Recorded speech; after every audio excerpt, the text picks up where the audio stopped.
Nuevamente damos la bienvenida a nuestro invitado, Lionel Kestenbaum, que nos va a impartir el día de hoy la conferencia sobre la demografía histórica, sus retos, fuentes y métodos actuales. Como él mismo lo comentó el día de ayer, bueno, va a ser como una continuación o un poquito hablar más específicamente sobre la demografía histórica. Agradecemos nuevamente a las instituciones que por videoconferencia están conectadas con nosotros, que son la Universidad de Hidalgo, el Colegio de San Luis y el Colegio de Tijuana. Bueno, pues sin más preámbulos, pasamos la palabra a Lionel. Please. Merci beaucoup, Viridiana. Bonsoir. Bueno, ¿dónde estaba? Decía que cuando tuve el placer de ser invitado a platicar aquí, me dijeron que tenía que hablar de demografía histórica. Y es un poco difícil hablar de toda la demografía histórica. Ayer traté de darles algunos ejemplos precisos de un tema de investigación que podía ser abordado dentro de una perspectiva de la demografía histórica. Lo que hoy voy a tratar de hacer es más bien una síntesis que va a ser al mismo tiempo un recorrido histórico y una vuelta a la manera en que se creó la demografía histórica. Al mismo tiempo les voy a presentar algunos temas de investigación, algunas investigaciones que se hicieron y algunas actualidades de la disciplina. Por supuesto que esto me va a obligar a hacer algunas decisiones parciales, arbitrarias. Voy a seguir mis gustos y seguramente voy a omitir muchos autores y trabajos importantes, pero digamos que tiene que ver un poquito con mi visión de la demografía histórica y espero que esta sea una visión suficientemente vasta y espero que pueda interesarlos. Bueno, la demografía histórica, ¿cómo definirla para empezar? Podemos decir que es la disciplina que estudia las poblaciones del pasado, pero cuando uno dice eso, dice todo y al mismo tiempo nada, porque hay que definir lo que quiere decir el pasado y al mismo tiempo hay una cosa importante y es que la demografía como tal tiene una profundidad histórica necesariamente. Entonces los fenómenos de población son fenómenos que tienen una inercia importante, así que todos los demógrafos tienen que estudiar un tiempo bastante largo. La especificidad de la demografía histórica está un poco en otro lado y me parece que hay dos cosas que son importantes, dos especificidades. La primera tiene que ver con el control de las fuentes. Contrariamente a un demógrafo contemporáneo que se va a apoyarse en fuentes a las que pudo contribuir y que están mejor controladas, por ejemplo, las investigaciones actuales, digamos que los sesgos ya se controlan desde antes de hacer la investigación, uno sabe lo que va a pasar, se conocen los problemas, entonces en la fabricación misma del cuestionario se pueden anticipar los problemas.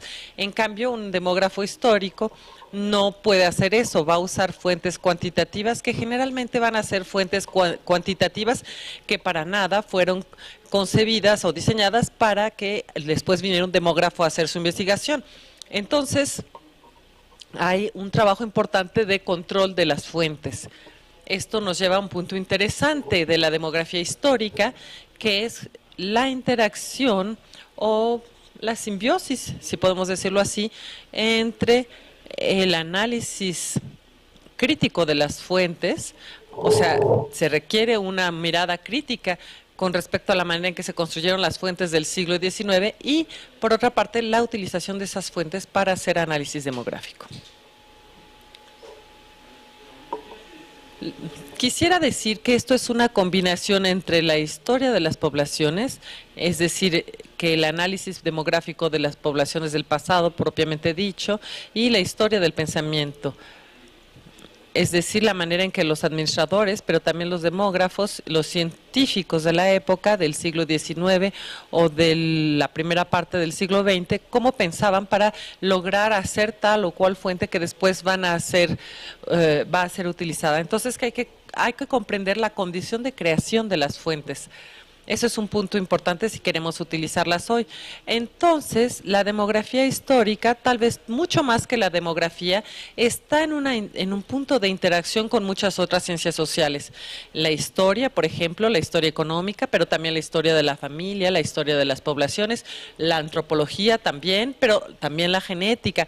Es decir, distintas disciplinas que son utilizadas y que dialogan, disciplinas con las cuales los demógrafos históricos van a dialogar. Entonces, antes de presentarles la situación actual de la demografía histórica, quisiera volver un poquito a los orígenes de la disciplina.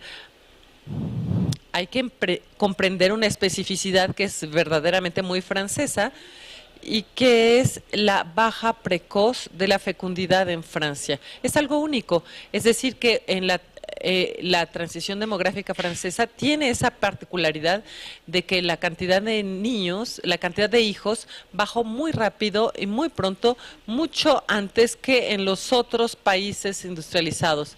Y hubo un desfase entre la baja de... En los otros países había un desfase entre la baja de la mortalidad y la baja de la fecundidad. Esto no fue así en Francia. Por eso también la demografía es tan presente en Francia. Es debido a este miedo, a esta desnatalidad, a este miedo de la desaparición de la población. Los primeros demógrafos estaban preocupados por esta cuestión de la baja de la natalidad. Entonces, de la disminución de la natalidad. Entonces, una de las cosas que trataron de hacer es estudiar la historia, estudiar la fecundidad francesa antes del periodo industrial para tratar de entender cómo funcionaba, para tratar de entender cuáles eran los determinantes y para tratar de frenar la disminución de la natalidad. De ahí nació la Escuela Francesa de la Demografía Histórica, que se asoció al nombre de Louis Henry, quien creó un método que fue el de la reconstitución familiar o lo que llamó la familia en ficha. Y este método permite, a partir de una fuente única, que son los registros parroquiales de nacimientos, matrimonios y fallecimientos, que es una fuente presente en toda Europa occidental, pues bien, a partir de esta fuente, él trata de reconstituir familias, en realidad reconstruye parejas y reconstituye la historia de la fecundidad de esta pareja. El principio es que digamos que con el registro de un matrimonio dicen, bueno, aquí nace una pareja y luego van a tener que examinar todo el registro de nacimientos para encontrar los nacimientos asociados a esta pareja. Y después la pareja se detiene con el fallecimiento de uno de los dos, el marido o la mujer. Entonces ahí se termina la pareja. Entonces, bueno, el interés de ese método es que permite medir la exposición al riesgo, que es un elemento muy importante en el análisis demográfico para calcular la fecundidad. Entonces podemos observar a la mujer desde el periodo en que se casa, entonces ahí inicia el riesgo hasta el fallecimiento de alguno de los dos. Y ahí vemos cuántos nacimientos hay y podemos calcular precisamente la fecundidad. Este método resultó a la vez muy, muy útil para Francia y más allá de Francia para toda Europa y estuvo en la base de muchos trabajos demográficos con la población de un manual que permitía entender cómo se podían reconstituir las familias en todo el mundo occidental. Lo que es importante aquí es esta idea de Louis Henry de tener una medida precisa, es decir, que a partir de fuentes que son fuentes a veces bastante imprecisas, en las que faltan algunas informaciones, por ejemplo, no dicen cuántos años tiene la mamá cuando nace el niño, pero si se hace un análisis exhaustivo, sí podemos empezar a construir una medida robusta.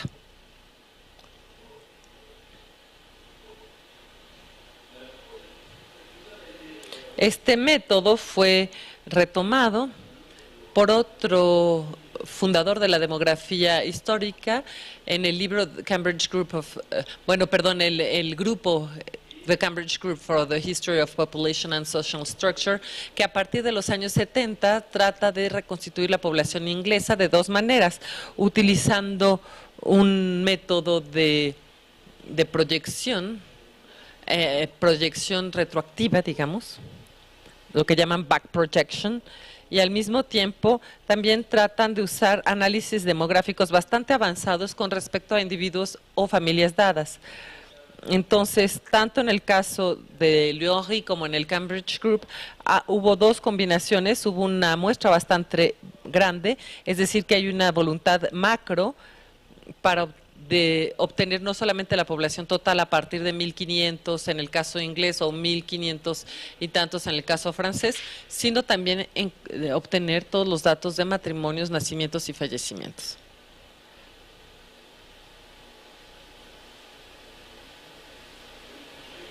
Entonces, bueno, voy a pasar a la situación actual, que quisiera precisarles a lo largo de mi intervención, y quisiera mostrarles cómo en los 20, 30 últimos años, hay fenómenos que no tienen que ver solamente con la demografía histórica, sino con el conjunto de las ciencias sociales, porque se produjeron cambios de paradigma y en particular, digamos, nos interesamos mucho más en los análisis basados en el individuo. El individuo se volvió la unidad de análisis preponderante y al mismo tiempo se dio un desarrollo de la informática y de las herramientas informáticas, lo cual permitió acceder a una cantidad impresionante de datos de manera muy sencilla. Entonces, la conjunción de estos dos fenómenos produjo al mismo tiempo el desarrollo de nuevos métodos, por ejemplo, el análisis de supervivencia, y esto fue muy utilizado en la demografía histórica, es decir, que hubo nuevos métodos y al mismo tiempo hubo una cantidad de datos considerable. Entonces, bueno, en la época de Louis-Henri la dificultad era más bien la dificultad de acceso a las fuentes, la identificación lenta y difícil de una base de datos para obtener una o dos cifras. En cambio, hoy es el problema es casi inverso. Tenemos tantas cifras que la dificultad viene de cómo controlar, cómo elegir métodos para elegir estas bases de datos tan amplias, cómo poder abordarlas a partir de perspectivas nuevas.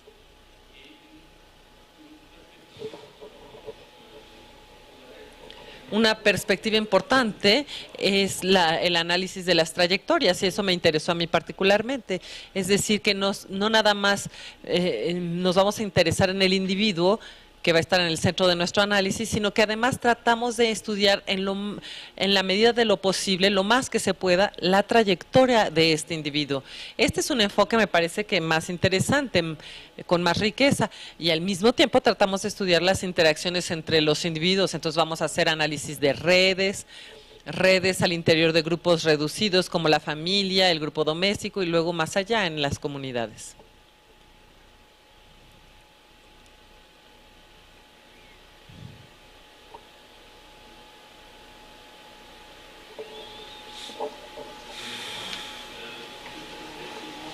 Bueno, voy a presentar rápidamente lo que les voy a presentar hoy. Y bueno, hoy voy a empezar por hablar de la antropometría, de la historia antropométrica, es decir, del análisis de la estatura, que es un ámbito que se está desarrollando mucho y que plantea diferentes preguntas y dificultades. Después voy a hablar de las fuentes y los problemas en torno a estas fuentes, con lo que me parece que constituyen hoy los elementos más vanguardistas en la investigación demográfica, es decir, las grandes bases de datos individuales, y después vamos a hablar de análisis longitudinales, es decir, análisis de trayectorias. Después voy a hablarles más específicamente de la demografía histórica actualmente en Francia y de la investigación en la que yo estoy trabajando, que es la investigación TRA. Les voy a explicar por qué se llama esto así, y luego les voy a dar 2 ejemplos de análisis posibles, es decir, de qué manera se pueden usar estos datos que son a la vez complejos y variados, y de qué manera esto puede renovar nuestras problemáticas.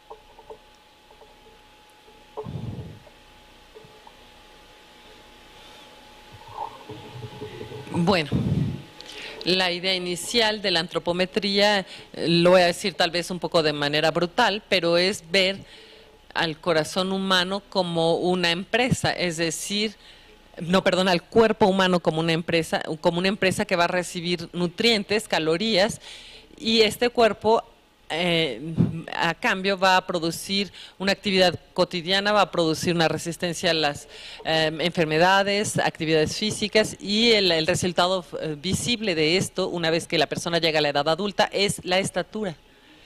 Entonces, la idea que se volvió muy popular desde hace como 10 o 15 años es ver la estatura como un marcador que habla de las condiciones de vida durante la infancia. La idea es que si usted tuvo muchas enfermedades de niño, esto se va a ver en la estatura adulta. Si usted tuvo una alimentación de mala calidad o de poca cantidad, también se va a ver en la estatura en la edad adulta. Todo esto, por supuesto, plantea algunos problemas.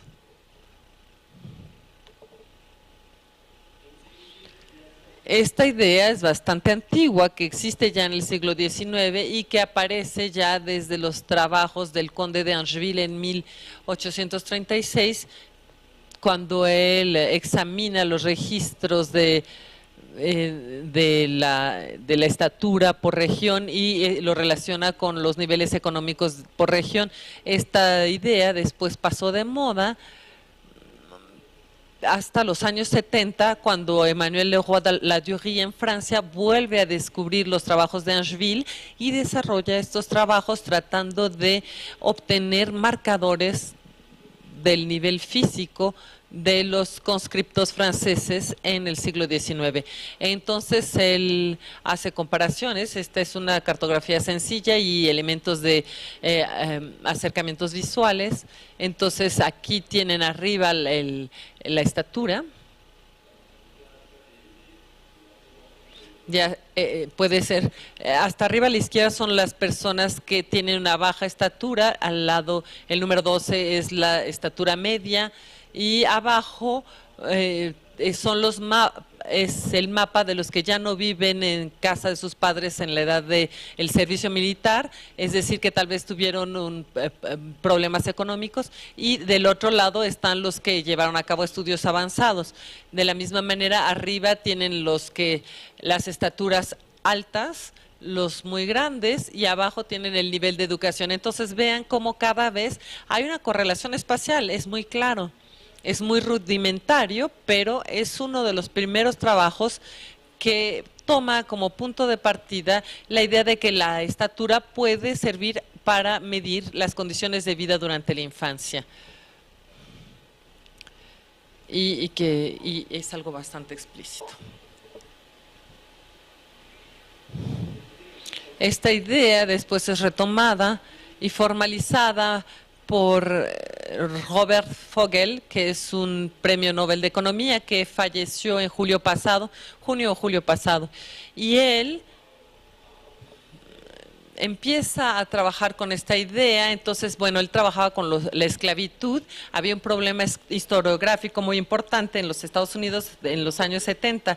Él se preguntaba, ¿los esclavos negros eran maltratados o bien tratados? Entonces decide retomar la estatura, y entonces él va a elaborar una teoría más avanzada de la idea de un capital físico que en parte está relacionado con el aumento de los ingresos, con la revolución industrial y con el crecimiento económico, con lo que él llama un círculo virtuoso.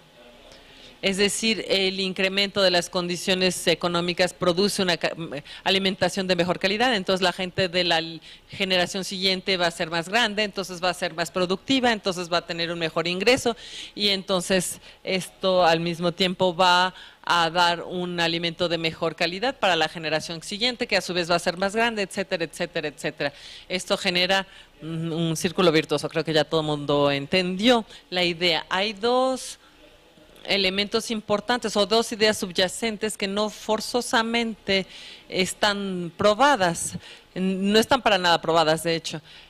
La primera idea es que la gente más grande tiene más productividad, que puede trabajar más tiempo y mejor y que tiene habilidades mentales superiores. Eso no está tan claro en cambio, pero hay trabajos que empiezan a estudiar esto, en particular porque uno se puede imaginar que esto puede dar una resistencia al cansancio, etcétera. Y la segunda idea es que las personas más grandes viven más tiempo, viven más hasta que ser más viejos. Esta es tal vez la idea más controvertida de Fogel, es decir, que hay una relación entre la estatura a los 25 años y la duración de vida. La estatura a los 25 años es un marcador de la duración de vida. Entonces, las condiciones de vida durante la infancia van a determinar no solo la estatura, sino la duración de la vida. Entonces, bueno, hay dos etapas. Hay aquellos que dicen que la estatura mide la condición de vida en la infancia y que se fijan de qué manera esto puede variar por zona geográfica, por grupo social, por zona geográfica y por grupo social.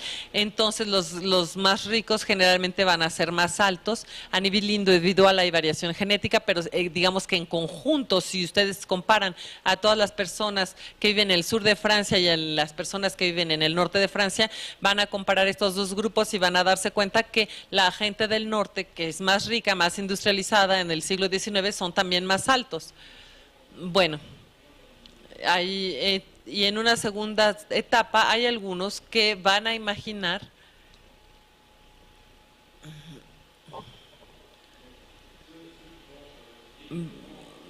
van a considerar directamente que ser más grande es mejor, que ser más alto es mejor.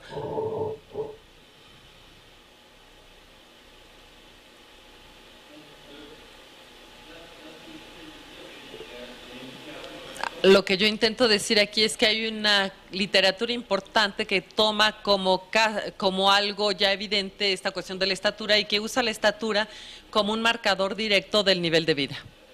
Si tomamos el tamaño de los distintos grupos, si se compara entre ellos, esto incluso podría reemplazar el Producto Interno Bruto como criterio de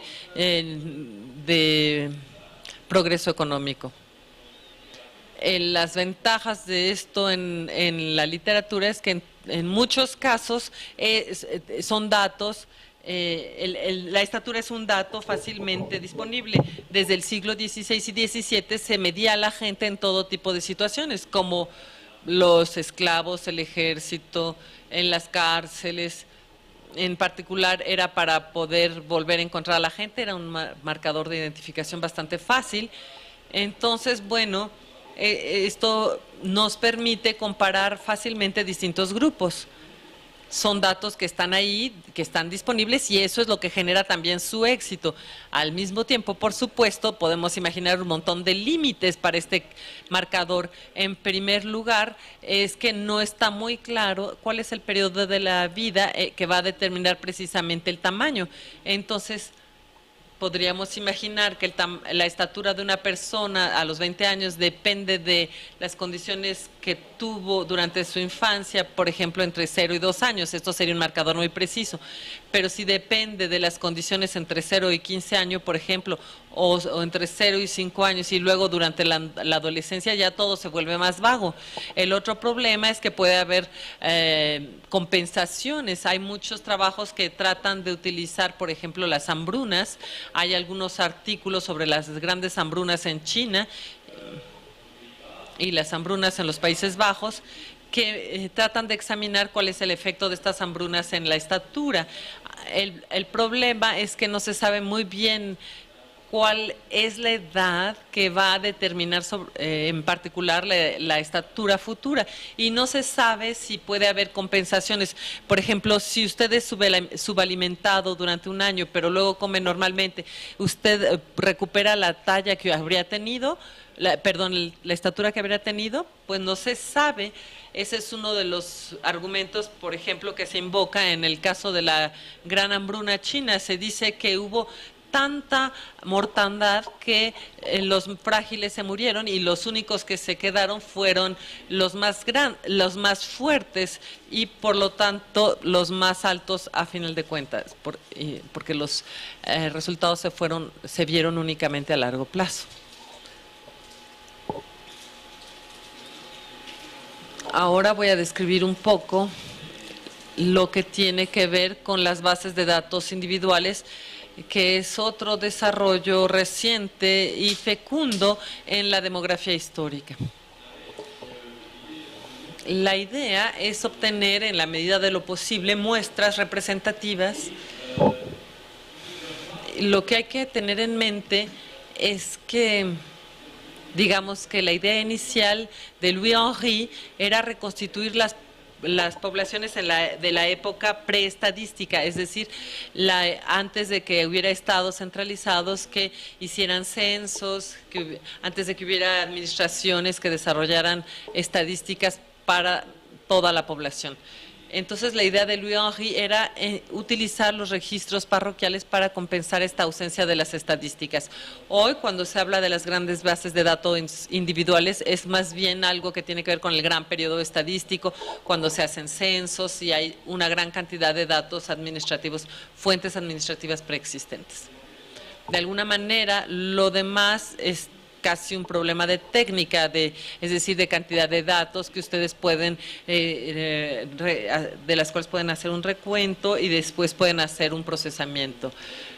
Lo que yo llamo las grandes bases de datos históricos, bueno, una de las bases iniciales es la base que se llama Balzac, que está en Quebec, que empezó a final de los años 70 bajo la dirección de Gérard Bouchard, y aquí los datos Balzac, por lo menos inicialmente, reconstituyeron la población quebequense utilizando los registros parroquiales y luego del Estado civil, es decir, los registros de matrimonio, nacimientos y fallecimientos. Ellos trataron de reconstituir la población quebequense a partir de un periodo muy, muy temprano, que es el siglo XVIII. La otra gran base de datos muy popular en la actualidad es la base IPUMS. Me imagino que ustedes conocen esta base de datos. Tiene dos vertientes, una vertiente de datos contemporáneos. IPUMS son datos que están informatizados y puestos a la disposición del público. Hay una parte histórico que es el IPUMS USA, que da los censos del siglo XIX en Estados Unidos. Una muestra representativa de 1%, una persona de cada 100 fue totalmente, sus datos son totalmente recolectados. Entonces, esto hace varias decenas de miles de individuos, y la idea es unir a los individuos de un censo al otro. En particular, los censos, bueno, las muestras representativas es 1%, y aquí tenemos todas las informaciones sobre esa persona, pero en general los nombres de todas las personas fueron recabados. O sea que ustedes pueden meter un nombre en internet y van a tener acceso a su ficha, van a tener una foto del documento original, no está informatizada, pero esto les va a permitir hacer conexiones entre distintos documentos. A esto se agregaron otras bases, el North Atlantic Population Project, que es un proyecto que tiene que ver con Inglaterra, países escandinavos y Canadá, y la idea era tener gente que había emigrado a Estados Unidos. Entonces vamos a ver un proceso, vamos a ver la persona en Noruega antes de que emigre y después la misma persona en Noruega después de que emigró. Reconstituimos su familia en el lugar de origen y luego su familia en Estados Unidos para ver si se enriqueció en Estados Unidos y si se enriqueció más que su hermano que se quedó en Noruega. Ya ven la idea, ¿no? Eso es lo que permite hacer este tipo de datos. Son casi efectos mecánicos y de técnica. Una vez que tienen ustedes computadoras bastante grandes, con una memoria bastante grande, y puede meter datos y compilar cosas así. Otra base de datos es la Utah Population Database. Son millones de individuos y sirve para los datos médicos y genéticos. Bueno, volveré a eso. Entonces, esta idea de tener enormes bases de datos con las cuales podemos trabajar con millones de individuos y tratar de ver la correlación entre el trabajo y la fecundidad, por ejemplo, lo que permiten hacer, uno de los puntos interesantes pues de tener estas bases de datos, uno de los sectores con más futuro en los estudios demográficos son los estudios longitudinales, no solamente en la demografía histórica, sino en la demografía en general y en otras disciplinas, por ejemplo, en la economía. Los datos longitudinales son importantes. Esto se opone a los datos transversales. Ustedes saben que los datos transversales son como un corte, mientras que los datos longitudinales permiten observar a una persona más de una vez. Por ejemplo, observan estas personas en una continuidad cada año y pueden ir viendo cómo va evolucionando la situación de esta persona. Y vamos a poder ver lo que le va sucediendo a esta persona, por ejemplo, y relacionar los distintos acontecimientos, por ejemplo, de qué manera afecta el nacimiento de un hijo a su vida profesional, etcétera. Ustedes pueden comparar incluso la gente que tiene hijos y la que no, aunque esto sería un poco sesgado porque ahí habría efectos de selección, mientras que el hecho de seguir una misma persona evita sesgos. Hay estudios longitudinales naturales que son los registros de la población que son anualizados o plurianuales.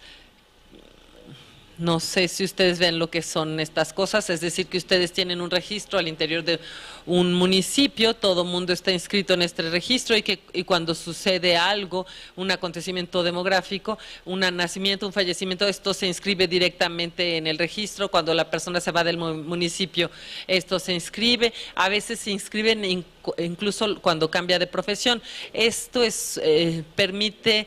esto es una herramienta casi ideal, puesto que permite ver evolucionar directamente la vida de las personas. Lo hacen en Italia, en varias ciudades y regiones italianas que eran autónomas. Están los registros de población, también en Bélgica, en los Países Bajos y en Alemania, y de la misma manera lo hacen en los países escandinavos, que son registros parroquiales, pero que también son registros continuos.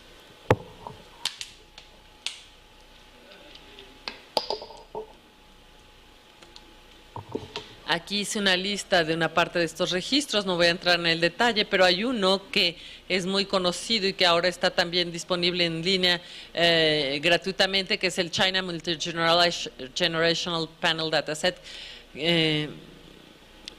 Ahora ellos están en la Universidad de Hong Kong. Entonces, bueno, estos son datos del panel que abarcan 250,000 personas. Es una región del norte de China y son seguidos desde 1750 hasta 1900 más o menos, y ellos perfeccionaron las reconstituciones de las familias. Da informaciones evidentemente demográficas sobre las familias, pero también informaciones socioeconómicas, sobre la profesión de los distintos miembros de los grupos domésticos. Se pueden ver la evolución de los grupos domésticos, etcétera. Al lado de esto quisiera presentarles uno de los proyectos, digamos, los más importantes de estos últimos años en la demografía histórica, que es el Eurasia Project, que fue iniciado por Tommy Benson y James Lee, y que es un proyecto comparativo que utiliza los registros de población en 5 regiones del mundo, en pueblos de 5 regiones del mundo, y que utiliza métodos de análisis longitudinales, es decir, análisis de supervivencia que permiten medir la exposición al riesgo. Entonces uno sabe cuándo uno observa el individuo y uno sabe qué es lo que sucede a lo largo de su vida, nacimientos, fallecimientos, matrimonios, es decir, que vemos cómo los acontecimientos demográficos les van sucediendo a los individuos y uno puede relacionar esto con lo que le sucede a sus allegados, a la gente de su familia. Por ejemplo, podemos ver la diferencia de posibilidades de supervivencia de un niño según la cantidad de hermanos que tiene o la edad de sus hermanos y hermanas. Esto puede ser algo bastante dinámico. Podemos ver a la gente casarse y las posibilidades de casarse según la cantidad de hermanos y hermanas y también según la profesión ocupada, etcétera, etcétera. A otro nivel podemos establecer una relación con variables más de nivel macro, por ejemplo, la situación económica o el tamaño de las cosechas. Entonces, si hubo una mala cosecha, vamos a ver si la gente va a retrasar o no su matrimonio o retrasar o no el primer hijo. El hecho de que tengan pocos ingresos tal vez va a disminuir las posibilidades de que tengan hijos. Entonces, la idea de este proyecto comparativo es la de volver a examinar las ideas malthusianas de relación entre situación económica y población. Aquí les puse les puse un libro, Life Under Pressure, que salió en el 2004. El segundo se llama Prudence and Pressure y tiene que ver con la fecundidad, salió en 2010, y el tercero y último, que va a salir de aquí a 1 o 2 años, se va a tratar del matrimonio. Entonces, las zonas que están comparadas, vemos aquí que hay 5 regiones. Está Bélgica, Italia, Suecia, el sur de Suecia, para ser más específico, China y Japón, el norte de Japón. Y cada vez hay una serie de pueblos en cada una de estas regiones. Hay toda una serie de pueblos que fueron seleccionados. Por ejemplo, aquí en el caso de Suecia tenemos 4 pueblos en medio.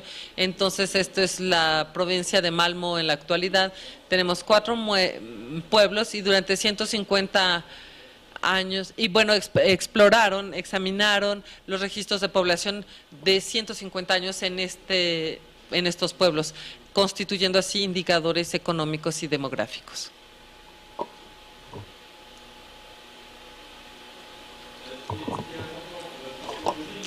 Lo importante en este proyecto, me parece, es que de cualquier manera se trata de un trabajo comparativo bastante logrado. Y el interés de un trabajo comparativo reside en poder, bueno, no se puede comparar más que lo comparable, pero para comparar las cosas hay que volverlas comparables. Entonces hay que poder torcer los datos para que se parezcan en países tan diferentes como China, como Suecia o como Italia. Entonces aquí hay que hacerlo un poquito, pero no hacerlo tanto, porque si no ya no vamos a poder comparar nada. Si ustedes, por ejemplo, simplifican demasiado las profesiones y que ponen todas las profesiones en 2 o 3 grupos, tal vez van a perder las diferencias profundas que distinguen lo que quieren comparar. No sé si expliqué eso, no sé si fui muy claro con esta idea. Bueno, el asunto es que puede pensarse en trabajos comparativos de manera bastante lograda. La otra ventaja es que también aporta muchos resultados nuevos que permiten cuestionar las ideas malthusianas. Por ejemplo, la idea de que en Europa había un preventive change, es decir, que el control de la población era más bien algo deliberado y que entonces tenía que ver con matrimonios tardíos y fecundidad más baja, mientras que en China más bien usaban el infanticidio y era la mortandad la que limitaba la población. Aquí él muestra que esto era mucho más heterogéneo y que puede haber desigualdades al interior de las comunidades que van a ser muy fuertes y que a veces van a depender del género, a veces de criterios socioeconómicos. Y entonces ellos insertan una diversidad importante en lo que tiene que ver con las problemáticas antiguas. Y la tercera razón por la cual este proyecto me parece interesante es que realmente es un proyecto que tiene que ver con el largo plazo. Hace 2 meses Tommy Benson había narrado un poco la génesis del proyecto. Él les explicaba que esto había nacido en el 86 o en el 87, en una discusión que tuvo con un investigador japonés y que empezaron a recabar los datos a inicios de 1990 y el primer libro fue publicado en 2004. Entonces, entre el 87 y 2004 pasaron bastantes años, como ustedes pueden ver.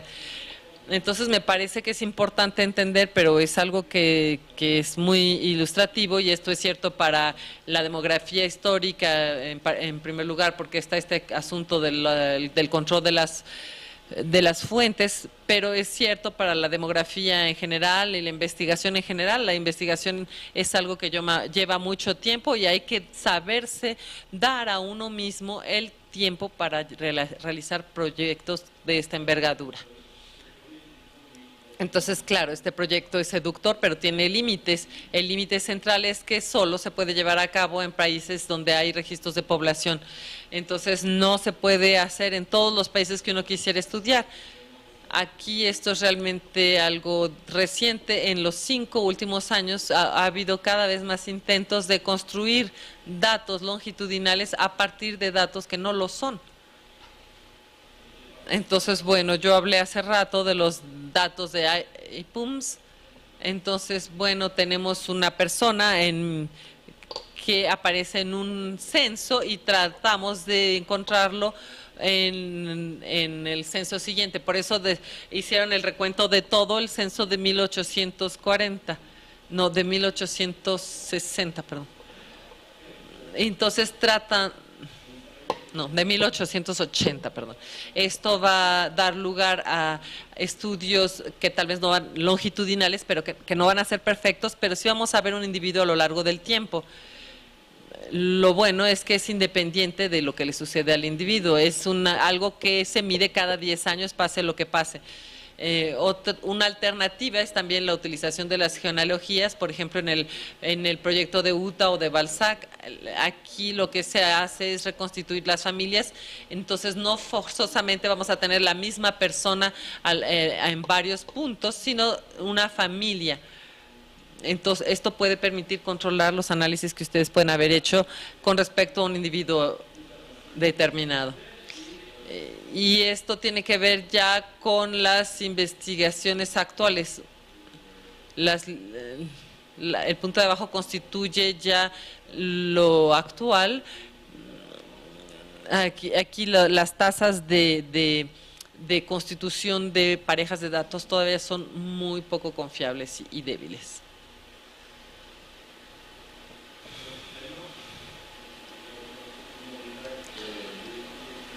Ahora quisiera presentarles con un poco más de detalle los datos sobre Francia y la investigación TRA, que intenta compensar la ausencia de registros de población y al mismo tiempo tener reconstitución de trayectorias y reconstitución de genealogías para poder responder a distintas cuestiones o a distintas preguntas.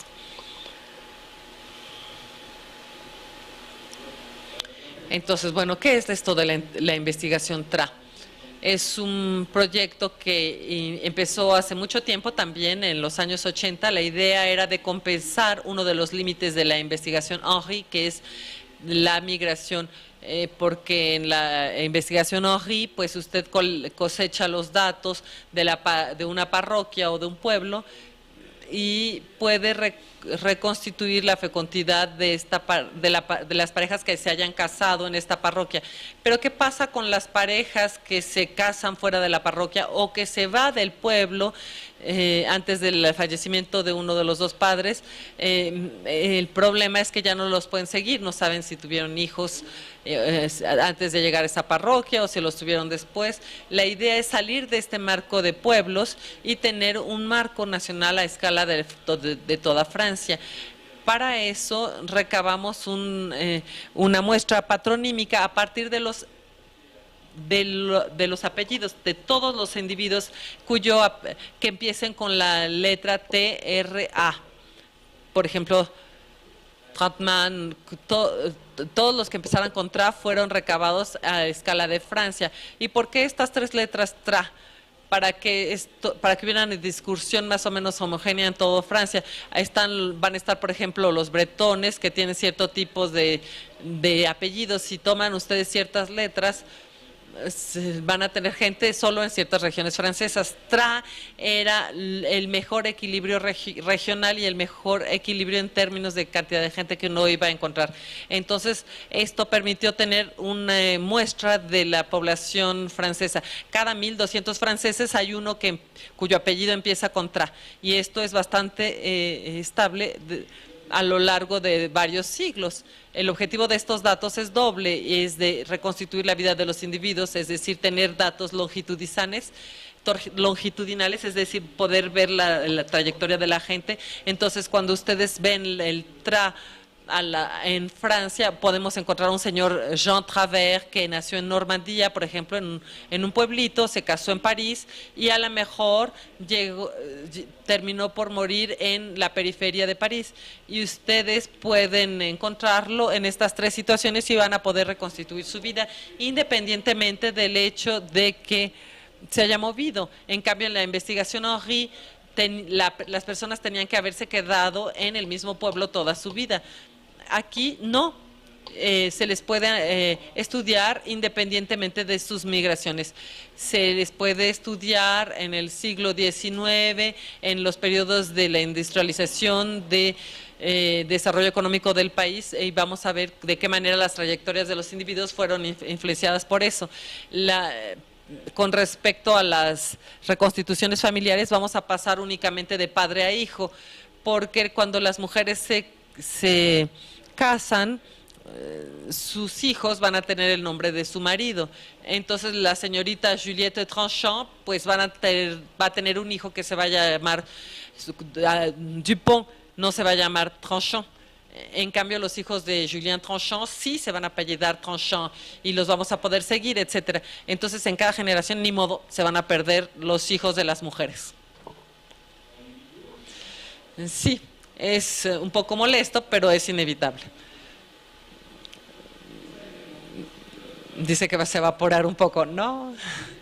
Entonces, bueno, esto fue posible porque en la época de la Revolución había libros que compilaban el orden, a la población en el orden de llegada. Cuando nacía un niño, llegaba y el cura anotaba su registro, pero a partir de la época de la Revolución se requirió que los registros fueran utilizables y por lo tanto tenía que ser posible volver a encontrar el acta. Entonces ya se imaginan que cuando hay miles de nombres, estos registros son demasiado grandes, y entonces en el momento de la Revolución, al final de cada año, los alcaldes, porque los alcaldes son los que reemplazan a los curas en los registros, los alcaldes ponen a todos estos niños en listas alfabéticas, y cada 10 años van a hacer una tabla alfabética que restablece alfabéticamente. Aquí ven ustedes la letra B, que van a anotar a todos los acontecimientos por orden alfabético. Por ejemplo, todos los nacimientos de los 10 últimos años por orden alfabético, y lo mismo para los matrimonios y lo mismo para los fallecimientos. Entonces, esto permite ir a encontrar las actas, porque si uno quería en 30.000 comunas ir a buscar un dato, uno se moría antes de encontrarlo. Entonces, hay dos fuentes centrales que fueron examinados para todo el siglo XIX y una parte del siglo XX. La primera fuente es las actas de matrimonio, que nos informa acerca de los individuos en el momento de su matrimonio y sus padres. Por ejemplo, sabemos cuántos años tenía, qué profesión tenía su cónyuge, cuál era la edad, profesión de sus padres, etcétera. Esa es la primera fuente y es una fuente importante. Y otro registro muy importante es los registros de las sucesiones o las herencias. Ese fue un gran legado de la Revolución, porque en la Revolución necesitaban dinero porque estaban en guerra contra toda Europa, y entonces además los ricos ya se habían ido, los nobles, entonces se necesitaba dinero, y entonces lo que se les ocurrió fue imponer un impuesto a las herencias. Y entonces, en el momento en el que una persona muere, se inscribe su fallecimiento. Estas actas son públicas y entonces la administración fiscal va a ir a estudiar, va a ir a examinar cuáles fueron los fallecimientos, pone estos decesos en una tabla que se va a llamar TSA, y entonces van a buscar a ver si estos individuos tenían bienes, y entonces saben que va a tener que haber una declaración de sucesión o de herencia que va a consignar todos los bienes. Por ejemplo, aquí tenemos la tabla de sucesiones y ausencia, es decir, una tabla de herencias y fallecimientos. Ahí tenemos una entrada por cada uno de las letras del alfabeto, entonces esto por supuesto facilita las búsquedas. Aquí tenemos a la señorita Émilie Travendon, que era sirvienta, que falleció a los 46 años en febrero, etcétera. Esta tabla nos da los análisis de todos los fallecimientos y nos da una idea de si tiene o no un patrimonio que se puede heredar. Y si es el caso, puede haber una declaración de sucesión, puede haber más de una declaración de sucesión, sobre todo si piensan que la persona mintió. Hasta van a hacer investigaciones, va a investigar si hay información en otros lados, etcétera.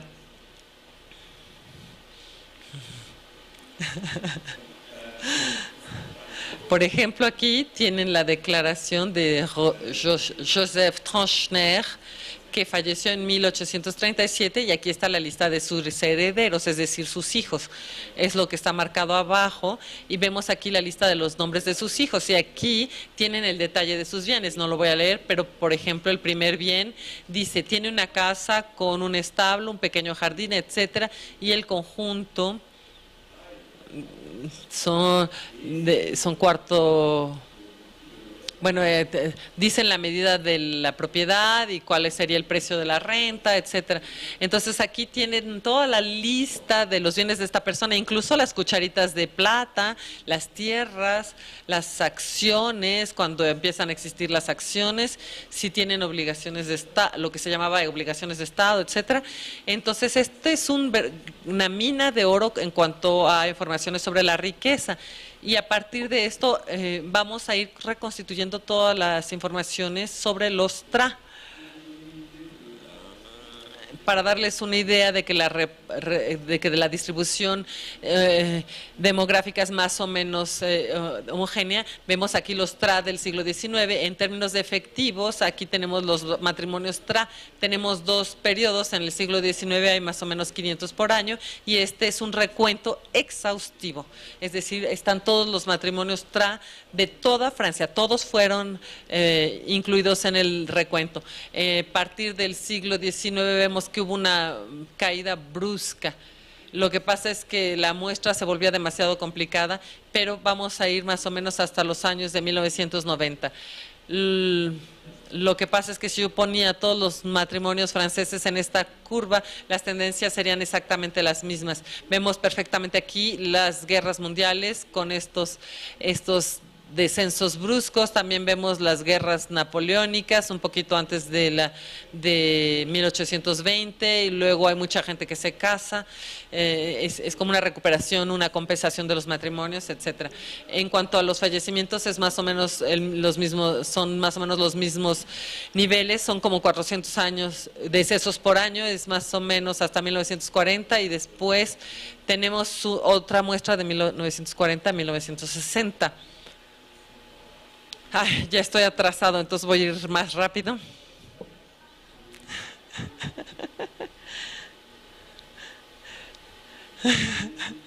Voy a tratar de ilustrar esto y voy a tratar de darles dos ejemplos. El primer ejemplo tiene que ver con el envejecimiento de la población, cómo uno llega a vivir su vejez, es decir, cuáles son los recursos con los que puede contar una persona de edad avanzada. Lo interesante es que estamos en una época en que no hay jubilaciones universales, pero algunos sí tienen alguna jubilación. Voy a comparar los que tienen jubilación y los que no tienen para ver cuál es el efecto sobre su patrimonio. Entonces, hay ¿sí me entienden? Que hay una parte de las personas que no tienen jubilación, otros que sí, porque hay poca gente que tiene jubilación a lo largo del siglo XIX y después esto va a ir aumentando tendencialmente a lo largo del periodo. Aquí vemos la proporción de los que tienen más de 70 años que tienen jubilación y al final del periodo más o menos son el 10%. Estas son personas que trabajan en las grandes compañías, grandes sectores como las minas, los ferrocarriles o que trabajan para el Estado. Entonces, una parte de ellos tiene jubilación. Lo interesante es que tienen a la vez efectos cualitativos y cuantitativos. Hay cada vez más personas que tienen jubilación, pero también hay un cambio en la composición de los jubilados. Al principio son sobre todo personas que tienen mucha formación, sobre todo porque, por ejemplo, los ferrocarriles les ofrecen una jubilación a las personas para que se queden toda su vida en la compañía. Y en el ejército solo los de grados más elevados tienen jubilación, pero lo que vemos es que a final del siglo XIX y a inicios del siglo XX esto se generaliza para personas menos calificados, por ejemplo, en las minas o en la administración pública. Entonces hay poblaciones que tienen ingresos más bajos, pero que sí benefician de una jubilación. Sí se ven beneficiados con una jubilación, perdón. Entonces, al final, y con esto voy a ir muy rápido, es que las personas que tienen jubilaciones tienen 3% de posibilidades más de tener un patrimonio en el momento de su fallecimiento con respecto a personas que tienen el mismo sexo, la misma edad, etcétera, pero que no tuvieron jubilación. O sea que este ingreso adicional está ahí. La idea de la jubilación es que la jubilación les permite asumirse durante su vejez, no se comen el capital que habían acumulado anteriormente y les permite cierta autonomía. Si controlamos, por ejemplo, lo que sucede con el matrimonio, vemos que el efecto es el mismo. Con la ocupación durante el matrimonio vemos que sucede lo mismo, es decir, que los jubilados tenían un perfil socioeconómico superior y entonces de todas maneras tal vez ellos habrían tenido un patrimonio. Pero vemos que esto también se da con las profesiones menos calificadas. Incluso si lo controlamos viendo cuál es la riqueza del padre, el hecho de que el padre sea rico o no, por ejemplo, si uno tiene un padre rico, aumenta en 20% las posibilidades de tener un patrimonio en el momento del fallecimiento. Y para los pensionados el efecto es casi igual de fuerte, es de 15%. Bueno,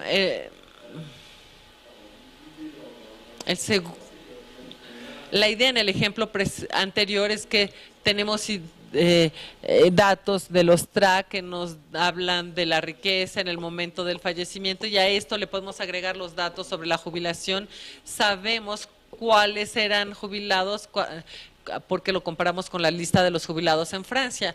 Otra ilustración aquí es que le pudimos agregar a esta base los registros militares a partir de 1870. Bueno, en 1870 hubo una guerra entre Francia y Alemania, que en aquel entonces se llamaban prusianos, y los prusianos en aquel entonces ganaron, y entonces los franceses dicen, nuestro ejército no era bueno, entonces transforman el ejército y tratando de imitar al ejército prusiano, dicen, bueno, los prusianos ganaron, entonces seguro tenían un mejor sistema. Entonces a partir de 1870 hay una obligación de que los hombres de más de 20 años hagan un servicio militar. Hay una pequeña parte como un 10% que son declarados inaptos, pero los demás tienen que hacer un servicio militar relativamente corto que puede durar, según los periodos, puede durar 3 años, 2 años o 1 año. Esto es algo que va a ir cambiando, pero lo importante es que después de este servicio militar son reservistas, o sea que pueden ser llamados en cualquier momento en el caso de una guerra.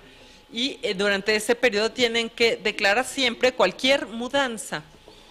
Entonces hay periodos en los que se les vuelve a llamar para un entrenamiento adicional, y durante este recordatorio la administración puede darse cuenta de si realmente declararon sus residencias sucesivas. Entonces aquí tenemos a otro TRA.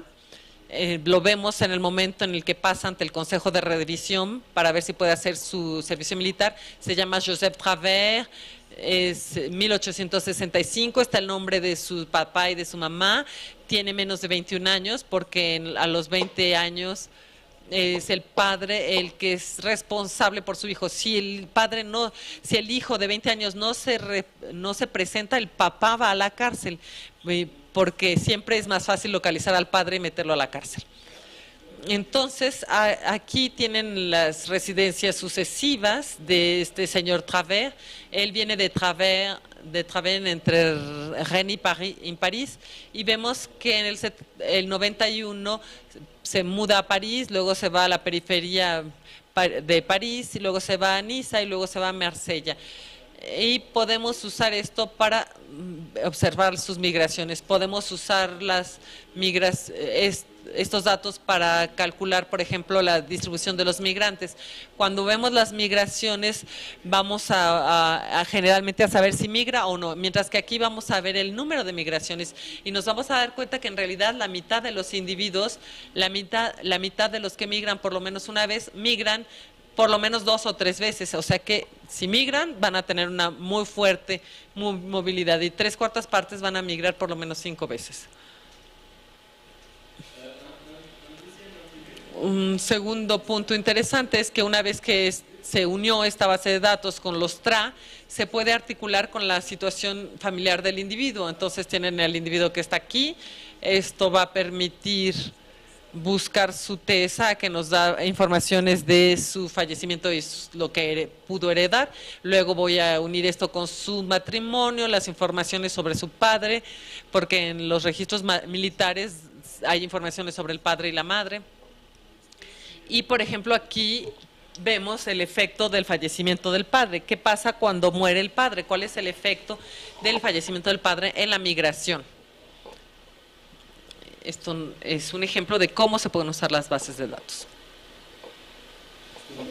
Lo que vemos es que la tasa de migración es muy fuerte, es mucho más fuerte en el año siguiente al fallecimiento del padre. Y lo interesante, y voy a ir rápido con respecto a esto, es que tengo al individuo en el momento que fallece su padre, sé si vive en el mismo municipio que su padre o en otro municipio, y después sé si migra en el año siguiente. Si está en la misma comuna, puede irse en el mismo municipio, se puede ir de ese mismo municipio, o al revés, a lo mejor puede estar en otro municipio y puede regresar al municipio de su padre. Tenemos personas que hacen una cosa y otras que hacen otra, pero esto es interesante porque varía según la riqueza. Si el padre es rico, hay muchas más posibilidades de que el individuo ya haya migrado, pero después del fallecimiento de su padre regresa al municipio para recuperar su herencia. Al revés, si el padre es pobre y no deja ninguna herencia, hay más posibilidades de que esta persona haya vivido con su padre hasta ese momento, y cuando el padre fallece, él migra. Para darles una idea de todo esto, si restringimos la muestra a los que tienen entre 25 y 30 años, en el conjunto la tasa de migración es de 7%. Que 7 de cada 100 migran en un año, pero de los que acaban de perder a su papá, migran en un 26%. Vean que hay una diferencia significativa. La muerte de algún miembro de la familia tiene un efecto muy significativo y provoca la migración. Bueno, voy a concluir rápidamente la idea que traté de mostrarles con esta investigación TRA. Para concluir con la investigación TRA, es que el principio es que podemos ir acumulando fuentes para estudiar ciertas cuestiones precisas, por ejemplo, la influencia de la jubilación en el patrimonio o las migraciones a lo largo del ciclo de vida. como la investigación TRA tiene esta regla de tomar a los individuos cuyo apellido empieza con TRA, cualquier fuente podría irse agregando. Es por eso que hay folletitos a la entrada, y es que escribimos un libro que fue escrito en esta doble óptica, es decir, presentar al mismo tiempo los datos y las fuentes que sirvieron para construir los datos.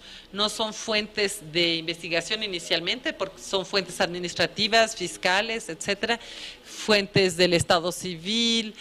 Entonces describimos en este libro los datos. Y en este libro presentamos los datos, las fuentes y también presentamos un CD-ROM que permite tener acceso a los datos. Creo que respeté el tiempo. Okay. Muchas gracias.